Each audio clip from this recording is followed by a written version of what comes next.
Bonjour à toutes et à tous. Pour cette vidéo, on va s'intéresser à un exercice sur les intégrales abordables dès la sup qui correspond à un exercice type oral de concours CCINP. N'hésitez pas à mettre pause sur la vidéo pour essayer de résoudre l'exercice de votre côté avant de regarder la correction. Dans la première question de cet exercice, on nous introduit un réel a qui prend ses valeurs entre 1 et plus l'infini et on nous demande de calculer I de a qui est égal à l'intégrale entre 1 sur a et a de arctangente de x sur x dx. On nous donne une indication qui nous dit donc qu'on peut penser au changement de variable x égale 1 sur t. Et on pourrait imaginer que sans cette indication, le niveau de l'exercice serait un peu plus relevé et il faudrait trouver par nous-mêmes le changement de variable qui correspondrait le mieux au calcul de cette intégrale. Étant donné qu'on a cette indication, on peut directement passer au changement de variable et donc poser x égale à 1 sur t. Lorsque x est égal à a, on a t qui va valoir 1 sur a, et lorsque x est égal à 1 sur a, on a t qui va valoir a. On vérifie rapidement que phi est bien C1 et bijective sur 1 sur a, ce qui est bien le cas parce que a prend ses valeurs dans 1 plus l'infini, donc il n'y a pas de problème à ce niveau-là. On calcule maintenant dx sur dt qui est égal à moins 1 sur t carré. Une fois qu'on a bien fait ces trois étapes, on peut réécrire I de a qui est maintenant égal à l'intégrale de a à 1 sur a de t fois arctangente de 1 sur t fois moins 1 sur t carré dt. On se sert maintenant du moins pour échanger les deux bornes d'intégration et on a t divisé par t carré qui est égal à 1 sur t. Et donc on a I de a qui est égal à l'intégrale de 1 sur a à a de arctangente de 1 sur t dt. À cette étape-là, on a suivi toutes les indications qui étaient données dans l'énoncé. Et donc maintenant, il faut analyser le résultat qu'on obtient. Donc nous, on a obtenu l'intégrale de arctangente de 1 sur t entre 1 sur a et a, ce qui ressemble beaucoup à ce qu'on avait au départ avec I de a, sauf qu'au lieu d'avoir du arctangente de x, on a du arctangente de 1 sur t. Donc l'idée maintenant, ça va être de faire réapparaître I de a et transformer le arctangente de 1 sur t en arctangente de t. Donc on peut penser à une formule qu'on a avec arctangente, qui est la suivante. Arctangente de t plus arctangente de 1 sur t est égal à plus ou moins pi sur 2 selon le signe de t. Ici, quand on regarde les bords d'intégration, on sait que t est positif, et donc arctangente de t plus arctangente de 1 sur t va être égal à pi sur 2. Cette formule, elle se démontre rapidement en faisant une analyse de fonction, en posant f de t égale arctangente de t plus arctangente de 1 sur t, et en analysant les valeurs prises par cette fonction.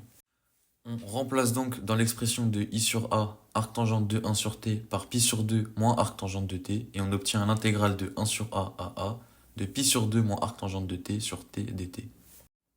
On se sert maintenant de la linéarité de l'intégrale et on obtient donc deux intégrales, l'intégrale de 1 sur a à a de pi sur 2 sur t dt, moins, et là on reconnaît i de a.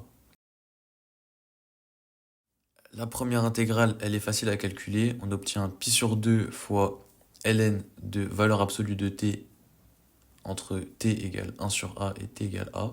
On n'oublie pas la valeur absolue pour l'intégrale de 1 sur t, qui va ici s'enlever parce qu'on a donc t qui est positif. Et donc moins i de a qu'on avait reconnu précédemment. Et donc ça, c'est égal à pi sur 2 ln de a moins ln de 1 sur a moins i de a.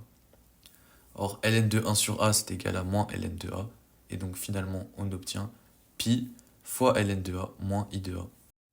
Or, on sait que donc tout ça, c'est égal à i de a. Et donc, on a 2 i de a qui est égal à pi fois ln de a. Et donc, i de a égale pi sur 2 fois ln de a. On peut maintenant passer à la question 2, dans laquelle on doit calculer l'intégrale j, qui est égale à l'intégrale de 0 à pi sur 4 de ln de 1 plus tangente x dx. Vu à quoi ressemble l'intégrale, on va sûrement devoir utiliser un changement de variable, et donc il faut trouver celui qui sera le plus judicieux. Moi, donc pour cette correction, je vais prendre le changement de variable x égale pi sur 4 moins t, qui correspond à l'utilisation de la propriété du roi en intégrale, où on additionne les deux bandes de l'intégrale, donc pi sur 4 et 0, et on pose x égale la somme de ces deux bandes d'intégration moins t. Et donc on fait le changement de variable x égale pi sur 4 moins t. Maintenant qu'on a posé notre changement de variable, on suit les trois étapes à suivre pour tout changement de variable. Donc d'abord, on va changer les bornes. Quand x est égal à pi sur 4, on a t qui est égal à 0, et quand x égale 0, on a t qui est égal à pi sur 4.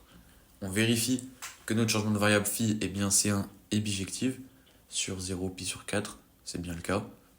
Et on calcule dx sur dt qui est égal ici à moins 1. Donc notre intégrale j, elle devient l'intégrale de pi sur 4 à 0 de ln de 1 plus tangente pi sur 4 moins t, le tout fois moins 1 dt. La multiplication par moins 1 inverse les deux bornes d'intégration et donc on obtient j égale l'intégrale de 0 à pi sur 4 de ln de 1 plus tangente pi sur 4 moins t dt. Pour simplifier cette expression, on va se servir des formules de trigonométrie et de la formule de tangente a moins b qui est égale à tangente a moins tangente b sur 1 plus tangente a fois tangente b. Et donc notre intégrale devient l'intégrale de 0 à pi sur 4 de ln de 1 plus tangente pi sur 4 moins tangente t sur 1 plus tangente pi sur 4 fois tangente t dt. Or on sait que tangente pi sur 4 est égal à 1 et donc on obtient j égale l'intégrale de 0 à pi sur 4 de ln de 1 plus 1 moins tangente t sur 1 plus tangente t dt. On met maintenant sur le même dénominateur et on a ln de 2 sur 1 plus tangente t dt. Et en se servant des propriétés du logarithme népérien, donc ça c'est égal à ln de 2 moins ln de 1 plus tangente t. Et donc par linéarité de l'intégrale, on obtient pi sur 4 fois ln de 2 moins l'intégrale de 0 à pi sur 4 de ln de 1 plus tangente t dt.